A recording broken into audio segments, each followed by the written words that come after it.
Tim Kaine, entertainment editor at the Herald Review, and I'm at my desk. Hang onto your head, just like this. Otherwise, I'm about to rip the top off it. Go, Hugh. If I was a judge, I'd break the law. And if I was from Paris, I would say, ooh la la la la la la la. Ooh la la la la la la. That's pretty cool, isn't it? And that's just a fragment of it. It's a song called Paris, Ooh La La, and it's by the band Grace Potter and the Nocturnals, and it's the first song on their new album, Grace Potter and the Nocturnals. I love the song, but, and this is very important, I had not seen the album cover, and I had not seen the video before I loved the song, and now I'm a little concerned. I didn't know that Grace Potter decided to become a sex pot. I've been a fan of hers for a couple, 3 years. Heard a couple songs, bought the last album. I'd heard a few songs off albums previous to that, but her last album, a couple songs really hit me. And I was really excited about this new album because they seem to be a band that was really developing. And listening to the album, yeah, they really have developed. It's probably a half a dozen great songs and maybe 4 or 5 more good songs.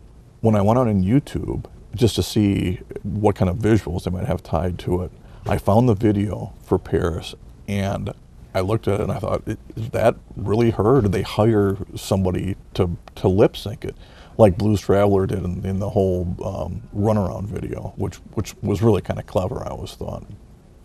But no, it turns out that that's actually what's going on with Grace Potter right now.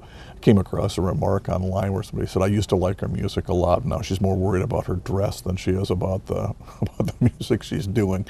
And you know, the skirts are hiked pretty high, and the heels are giving her some height, and you know, there's definite emphasis on her legs and definite emphasis on her looks. And at first I kind of thought, well, this kind of bothers me a little bit, I think, and I'm not sure why she thinks she has to do this, because, you know, I hadn't noticed it being done previously.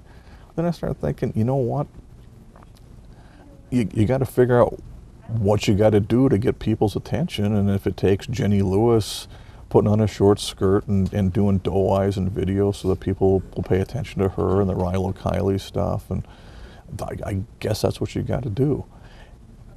And if that's going to get more people to listen to Grace Potter, well, I mean, there's worse things you can listen to than a really good Grace Potter song or a decent Grace Potter album. And I also understand that it's really semi-hypocritical of me to be expressing concern about Grace Potter sexing herself up when I've recently defended the kids on Glee because they did their GQ shoot and they're all running around in their underwear. You know, my only concern with all of that stuff, all of the tarting up, particularly of females, I get concerned about the message that it sends to young people. We can't all be size 0. You think? We can't all be, as I've referred to them before, we can't all be pneumatic Barbies.